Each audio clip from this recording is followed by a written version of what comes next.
আপনারা দেখছেন Bengal TV 24x7.com নজরে আপনিও।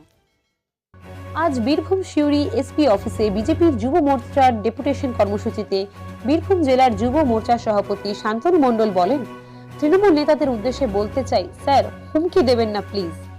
হুমকি আমরা শুনবো না। আমরা অনেক মার খেয়েছি, গুলি খেয়েছি, অনেক লড়াই লড়েছি। ভারতকে রক্ষার জন্য, সমাজকে রক্ষার জন্য, ধর্মকে রক্ষা করার জন্য আমরা লড়বো। যদি কেউ বিজেপি কর্মীদের উপর গুলি মারে তাহলে আমরাও গুলি মারবো। যদি কেউ লাঠি মারে তাহলে আমরাও লাঠি মারবো। যদি কেউ বোম মারে তাহলে আমরাও বোম মারবো। অর্থাৎ অনেক হয়েছে, আর নয়।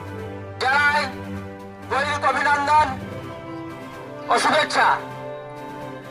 আপনারা জানেন যে গোটা পশ্চিমবঙ্গ জুড়ে প্রত্যেকটা থানায় ওসিদেরকে নেতৃত্বে যারা রয়েছেন তাদেরকে চক্রান্ত করে তৃণমূল খুন করছে এবং এই খুনের মামলায় গণতন্ত্র হত্যা হচ্ছে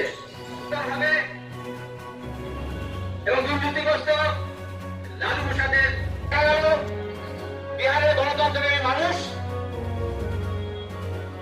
বিজেপিকে পছন্দ করেছে। আমাদের বিজেপি কর্মীদেরকে বিভিন্ন মিথ্যা কেসে, আর্মস কেসে আমরা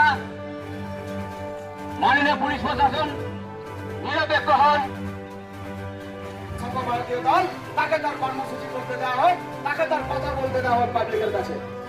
কিন্তু স্যার তৃণমূল নেতাদের উদ্দেশ্যে বলতে চাই যে স্যার হুমকি দেবেন না প্লিজ। হুমকি আমরা শুনবো না। আজ আমরা বহু মার খেয়েছি, গুলি খেয়েছি। আগামী দিন ভারতকে রক্ষা করার জন্য, সমাজকে রক্ষা করার জন্য, সমাজের মঙ্গলের জন্য, আমাদের ধর্মকে রক্ষা করার জন্য যদি কেউ বিজেপি কর্মীদের উপরে গুলি মারে তো আমরাও গুলি মারবো। যদি কেউ লাঠি মারে তো আমরাও লাঠি মারবো। যদি কেউ বোম মারে তো আমরাও বোম মারবো। অনেক হয়েছে, আর নয়। আপনারা হয় নিরপেক্ষভাবে কাজ করুন, নয় এই যুদ্ধ ছেড়ে দেন।